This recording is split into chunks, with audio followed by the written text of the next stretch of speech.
Hello and welcome to the On Your Head Son podcast. This is a very festive edition live from Surbiton. Yeah, Merry Christmas, James. Welcome to Surbiton. Thank you very much. 1 week till Christmas. And you know what that means? A ton of football. A ton of football means football every other day, pretty much, if not every day. Yeah, and for the first time we're getting some football on Christmas Eve.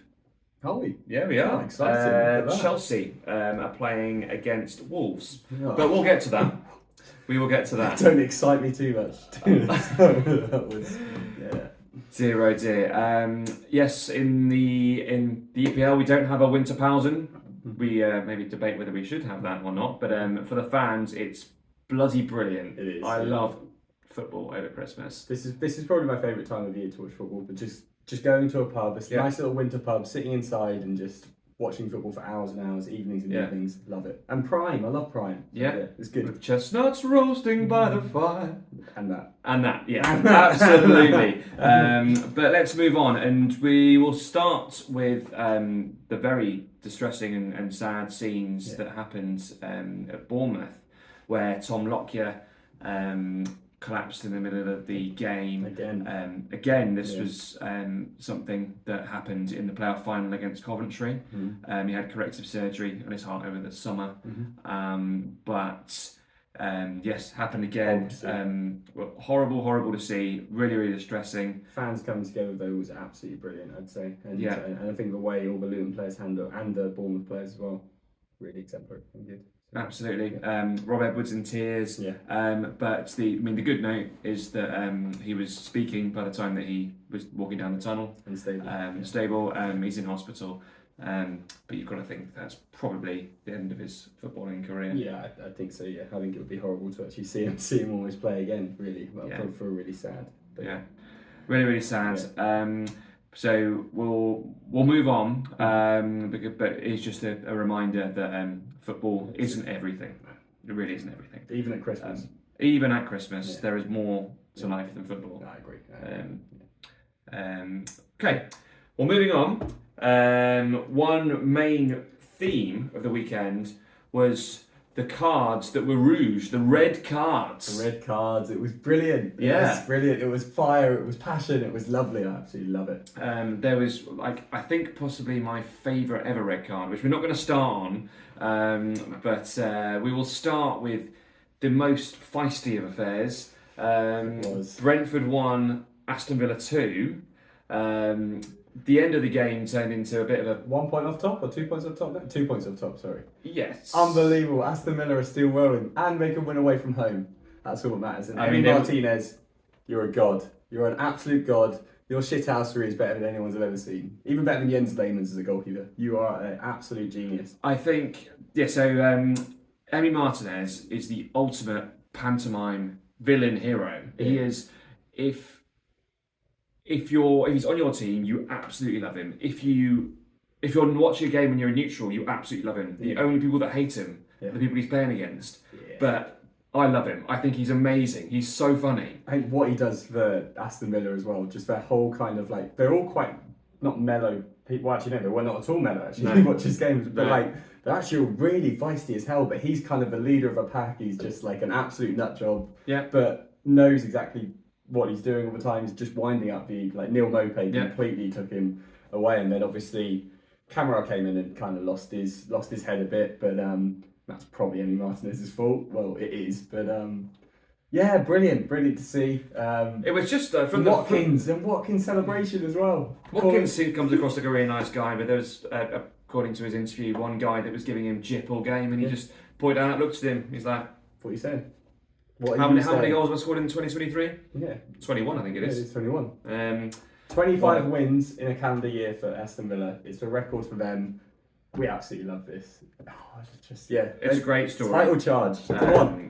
But just go back to the game itself. A game full of passion, blood, sweat, and tears. It was just a proper feisty affair. What you want to see? It really was, and I mean, Ben Mee obviously got sent off as well, and that changed the game. That really did. Really did change the game. Brentford were not cruising towards a one. Leon Bailey coming on really did again change the game at that point, and that was kind of a similar kind of time to when Ben Mee got sent off. But Villa got away with one, and I think they're going to have to ride their luck in these away games because they don't look as fluid at all away, do they? I'm not sure, but there doesn't seem to be as much space in behind. I don't know whether they're playing slow. I don't know whether they're playing. It just doesn't seem as fluid. Yeah, brilliant to see. Still a win. A win's a win. Very good. And as we said, 2 red cards, one for Ben Mee, one for Camera for a push to the face, which you just cannot do. Both managers got booked as well. As an observer, loved it. Absolutely loved it. And moving on to the red card that I genuinely laughed out loud at, it was hilarious, was Raul Jimenez for Fulham against Newcastle. Do you want to describe in your best word what Raul Jimenez did? Just an ass to the face. Ass to the face right there. Literally, I don't know where he's going. Well, he just got elbowed in the face just before, didn't he? Which I don't think was a red card. It could have been, it was, I don't know, whether you say an orange card is or just basically a yellow card. Just a 50, not 50-50 ball, 90-10 to Scott McTominay. Not Scott McTominay. What's his name? Sean Longstaff. And literally just jumps and leaps straight at him. Ass to the face. We love it. Well, he sort of leads with his elbow. He also leads with his foot. And then he kind of backs out the last minute. But it's just like the weirdest challenge you've ever seen. I've never seen it. But the force is, I think it is a red card. I really do. But you could tell just the official didn't know what to do. Because it's just like, that is not a tackle, it's not anything. It's just... assault. It's reckless. That's basically all it is. Reckless, out of control. Yeah. But no. Yeah, absolutely, and that I think shaped the game because Newcastle were and are depleted with their players, and I think they gave Newcastle the building blocks they needed to get back on track after their disappointing exit from the Champions League. Yeah, well, I mean, even more injuries in this game. Shah went off. Who else did? Joe Linton went off. Both went off for like 30 minutes. Yeah. Lewis Miley came on and scored his first goal as a 17-year-old. How old does he look? Did you see him and Bruno Guimaraes doing the interview afterwards? He looks about 12, yeah. I would say. And I just couldn't understand a word he said. No, me neither. I could not understand. I understood Bruno better than him. And that's saying something. Yeah, it was a ridiculous game. It's disappointing because I genuinely thought Fulham had a real shout at this, given their form running into this, and Newcastle's lack of players and just clear exhaustion over the course of the tournaments they're in. But it wasn't to be, unfortunately. A bit of a damp squib from them. Moving on to a damp squib of a game, which we were all super excited for, which was Liverpool-Man United, which ended goalless. 7-0, wasn't it? No, that was last year. Yes, last year. They haven't mentioned that the whole week. Oh, fine. Fine. But no, what a dull game. What a dull game. I mean, Liverpool never got really out of second gear, and that's being polite. Despite having 35 shots, whatever it was, 34. And just Man U didn't want to play, I don't think. No. Just wanted to just go with a shut up shop. And I quite like it. Man U have been completely out of form, and you're going No, but they haven't been out of form. They're still one of the form teams in the Premier League. But watching them play, but the form team, but that's a very, very, very, I don't know, what's it called? A wrong kind of stat, really. Well, it's not a wrong kind of stat, but a misguiding kind of bit of a stat of actually how they've been playing in the game. Doesn't matter how they've been playing. They've been one of the form teams in the Premier League. Oh, that's fair. So I guess in that sense you're right. However, watching them play on the eye, they did not pass the eye test whatsoever in any of those games, and I don't care how many games you won. They look awful, and they could get found out tomorrow. And then they come to this game, and they could have got found out another 7-0 drumming, and everyone was talking about that. However, they completely kill the game. Dalot, I thought, had one of the best. I know he got sent off, but I actually thought he was unbelievable in this game, and I'm not a big fan of Dalot at all. But he could handle himself against any of the strikers he was coming up against. It was good. I think with Man United now, they've tried to play a bit more expansive under a few managers, not just under Ten Hag at the moment, but they are once again reverting to like basically what they did under Solskjaer again. So they're just defending deep, and then they're playing quickly on the transition, which can only get you so far. But like Ten Hag has clearly decided as a manager that he can't do what he wants to do with the players, so he's just doing what he can. And all of their wins this season, bar maybe Chelsea, where they actually played quite well, they've just been defending deep and like trying to get teams to come at them so that they can then get them on the counter, get them in the transition.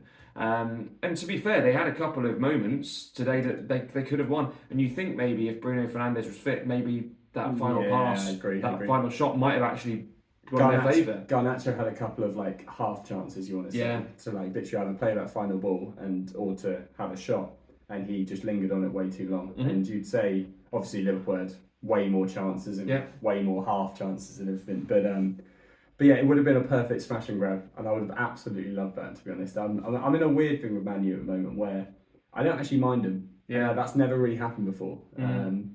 So I kind of want him to do it right. I think Rashford being out the team helps them. I agree. And I think almost it's taken the limelight away from him because he's just not been playing well for the last, since, to be honest, February, kind of March time. He played really well for that little bit after the World Cup, if you remember. But since then, been a shadow of a player, really. And yeah, it's taken him away from the limelight. Garnacho's kind of coming into his own a little bit more. Anthony looked all right. I'm not saying something. I don't think he looked good. I think he's not an £80 million player, but he looked like about 25, maybe £15 million player. So. Ryan Fraser.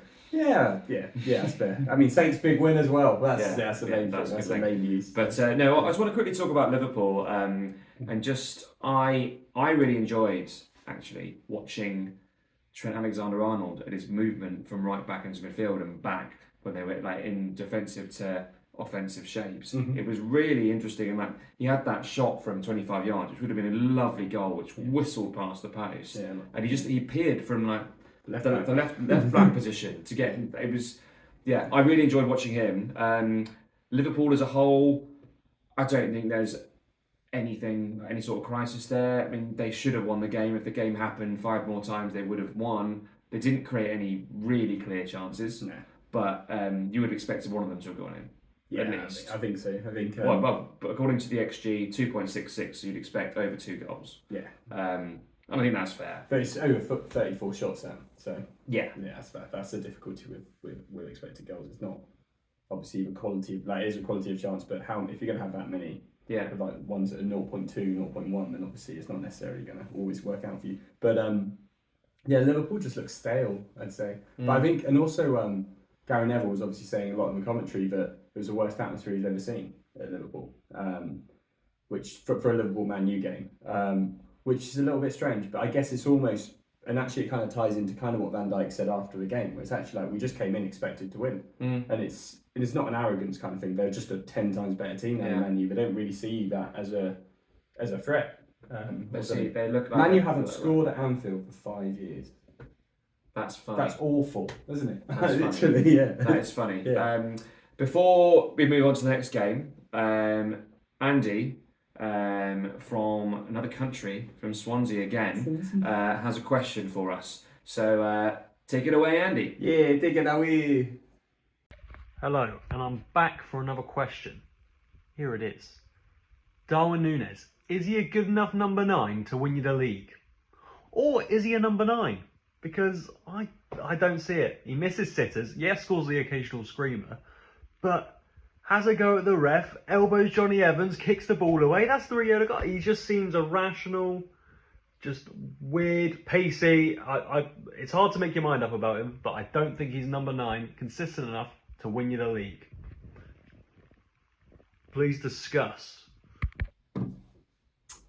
Thank you very much, Andy. Right, I'll start on this one. My answer is Darwin Núñez a good enough striker to lead Liverpool to the title? I think yes, he is. I think that he does enough off the ball and in his link-up play to warrant that.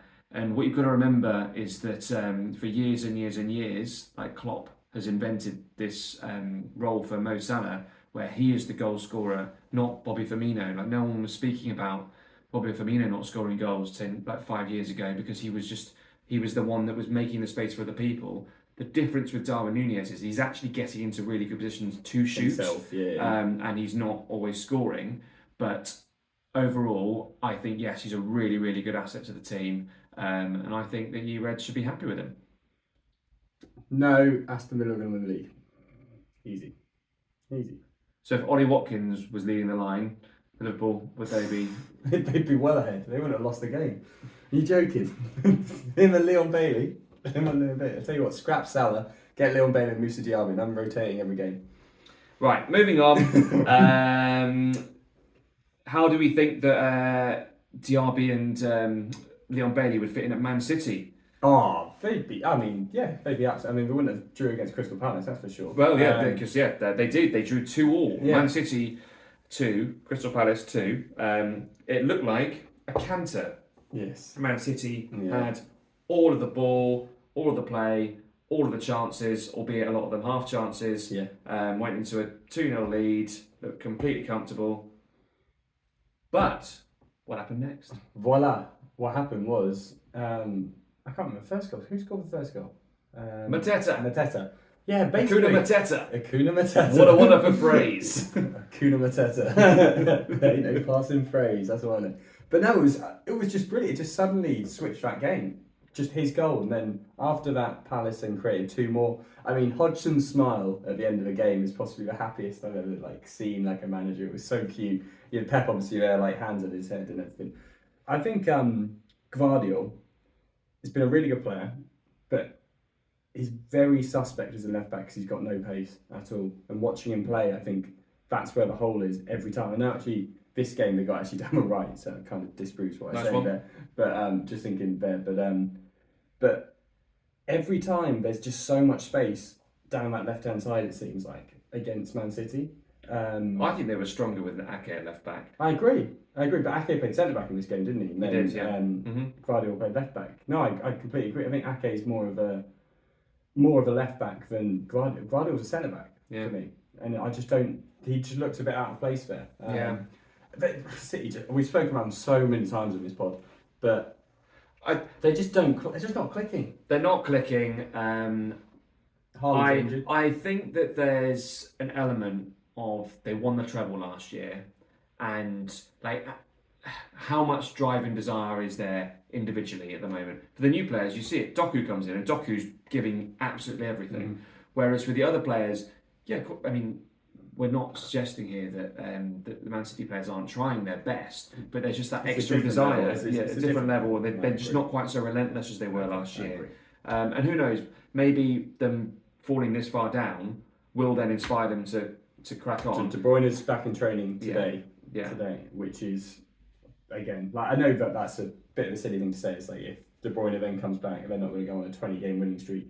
But they could do with this current team, let alone with De Bruyne there. Yeah. So it's going to be strange, and obviously they're away this week in Saudi at the Club World Cup. So they're kind of missing out on the game there. So really, by the end of next week, they could be 8 points off the lead, 8 points off the title. I think they are currently 5 points. Yeah, so yes, they could be 8 points by the time they kick the ball. So so to them that means nothing. At all, does it? Literally, they've done that before. Yeah, absolutely. So, but top of the league is Arsenal, and I would like to ask you, did £60 million go down the drain? Kai Havertz, he scored again. That's all that matters. Shamana, waka waka, 60 million down the drain. Kai Havertz scores again. He's an Arsenal fan. He's know. back in. We all love Arsenal again. Arsenal are playing beautiful football again, and that's all that matters. I'd say at the start of the season, I kind of went off them a little bit because I thought they're just playing dull football. It was all very structured, all very this. But they look a lot better now. They look a lot more exciting to watch. The last 2 games, they lost to Villa and then beat Brighton, but they absolutely dominated Brighton. This was an absolute mockery of even the football game. It was so one-sided. Yeah. And Kai Havertz is looking good. He's looking good. Well, I said at the start of the season he's going to be good. and he's proven it at the moment. I think he's doing a job. And I mean, the big thing that Arsenal link with at the moment that came out today is Dominic Solanke. Do we need Dominic Solanke? I think so, yeah. Do you? Yeah, Big Dom. Do you? Oh, yeah, Big Nine Dom, goals, 100%. 9 goals this year. Love Big Dom. Yeah. No, Arsenal are playing free-flowing football again. Mm-hmm. I think a large part of that is due to the return of Martin Odegaard. I think he is the player that makes them tick in an exciting way. But he's back. I still don't like Arsenal, and I hate myself that I'm singing that song, but I do love that song. It's well brilliant. done, Gooners. You've done something good for the world. North London forever. What about that one? That bad one. Yeah. And yeah, I'm just going to end the Arsenal part of that on Arteta is still a knob. Another yellow And card. his yellow card was my favourite moment. He's like, he's a joke of a human being, isn't he? I like him. I don't at all. I like him. He's my least favourite. Quick word on Brighton before we go. I don't think beating Brighton, like even that comprehensively, is that big a feat this season. I don't think they're that. I don't think they're looking very good. They're doing their run in Europe. They're still in 9th place. They look off it in the Premier League. They really do. They had a run at the beginning, but since then they've been off it. So I don't know. I guess if you're a Brighton fan, you'd take that, right?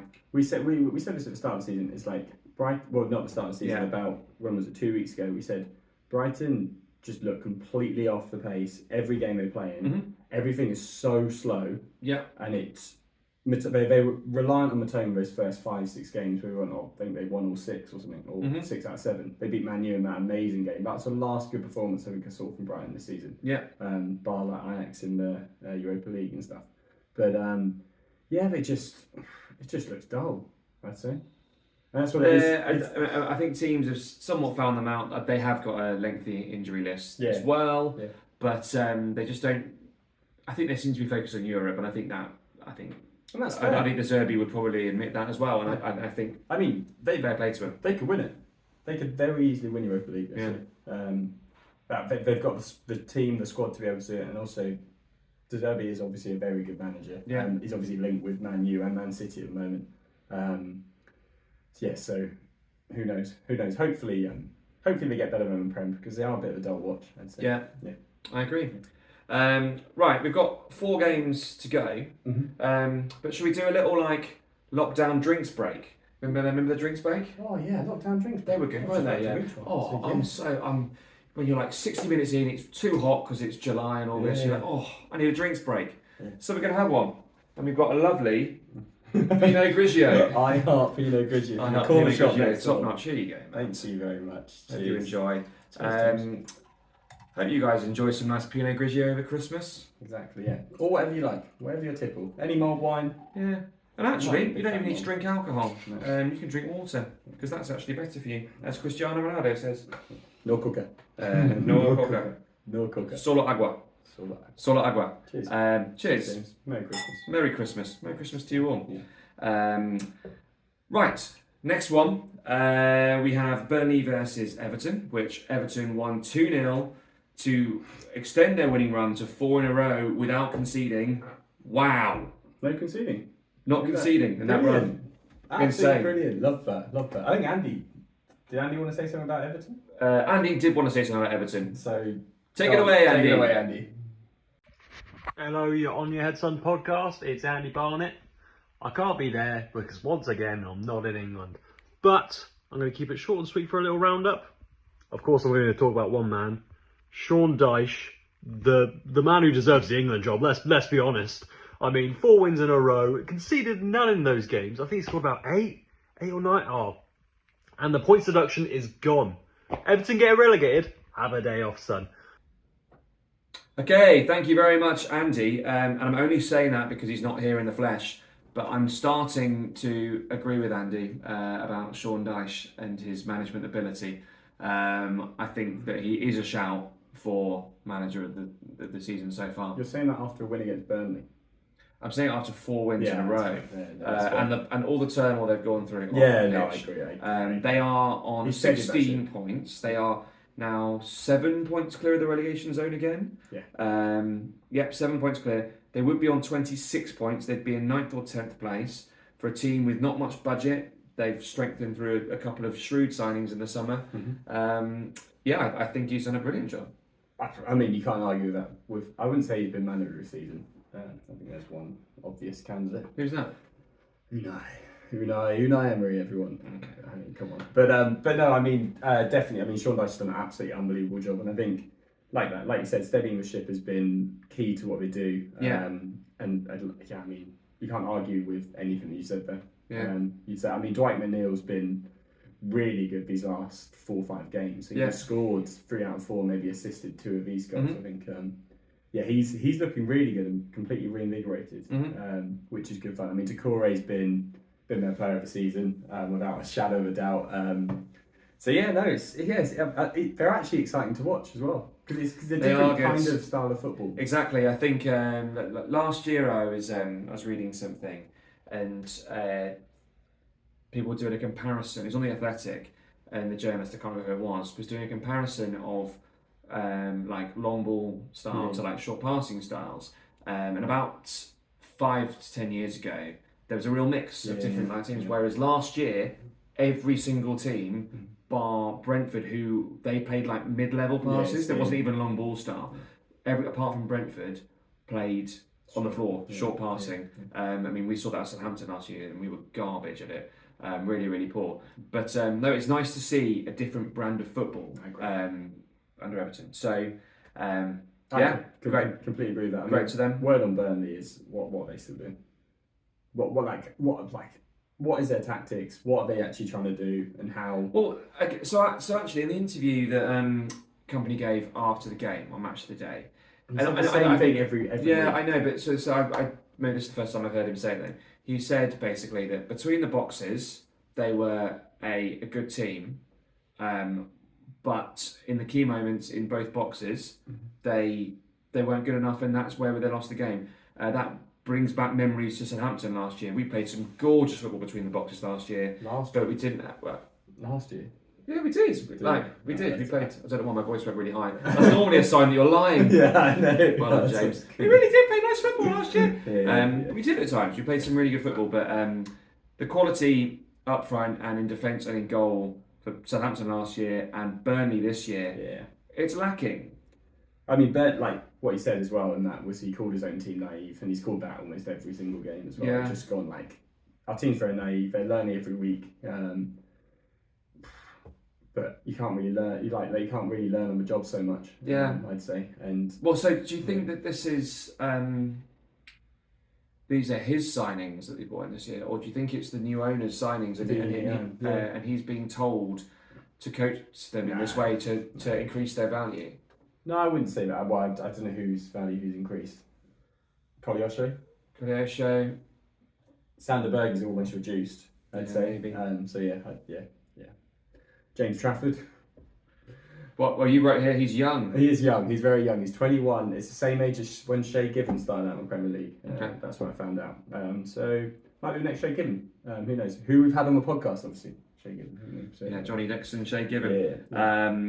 Absolutely. Another young team cantering to a 2-0 win over Sheffield United were Chelsea. Come on! Oh, what a win! Blue is the colour, football is the game, we're all together, and Chelsea is on. I'll sing an Arsenal song, I'm not singing a Chelsea song.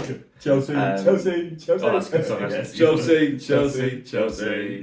I saw a meme, actually, and it was Cesar Azpilicueta leaving. Was it this summer or the season before? I can't remember.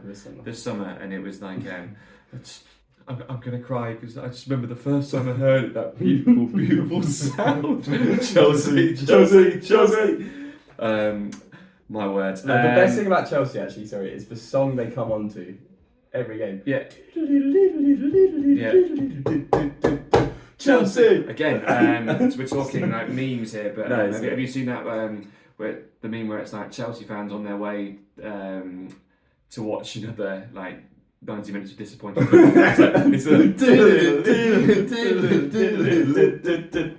Chelsea. All the memes today. Love that. All Chelsea memes. Exactly. Very Death in Paradise like, so I love it. Yeah.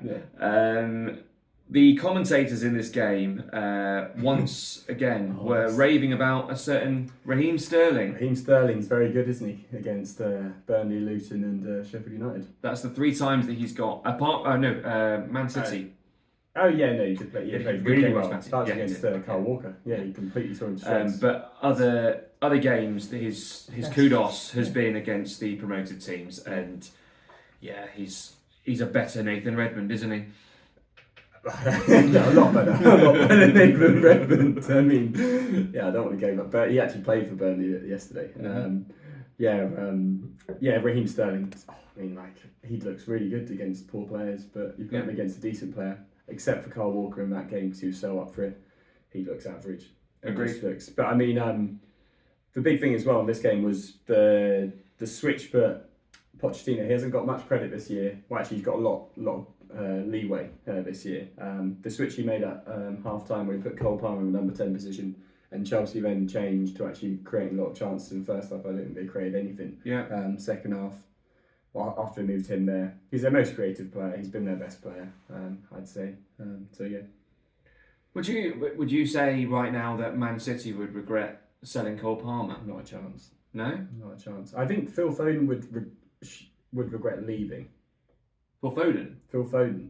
I honestly think Phil Foden. We always talk about City, but Phil Foden right now just looks an absolute shell of himself. Like when he's playing, he just doesn't look free and like kind of like how he should be. Whereas Cole Palmer looks Foden-esque, like that kind of thing. I know it's a very similar player. It's lefty. Very true.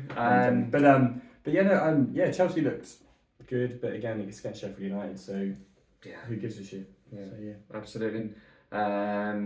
Okay, 2 more games. We're going to fly through these. Nottingham Forest 0, Tottenham 2. And Carson scored again. I love that. Yeah, Won too well. Yeah, it's nice seeing him doing well. It's good. Pressure on Steve Cooper. More.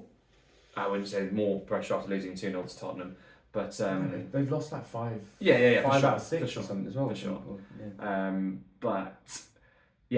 That's probably enough to say about that. Yeah. And then finally, it is kudos to Kudus for his 2 goals against Wolves, and then also a third for Jared Bowen. Kudus scored some brilliant goals this year. He has. I think he's a really, really good signing, and Hammers fans should be very, very excited. And I love his celebration and like the iconic celebration. His packet. How is that?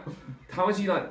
I'm sure he's not the first person to ever set on an advertising board, but I can't think of anyone.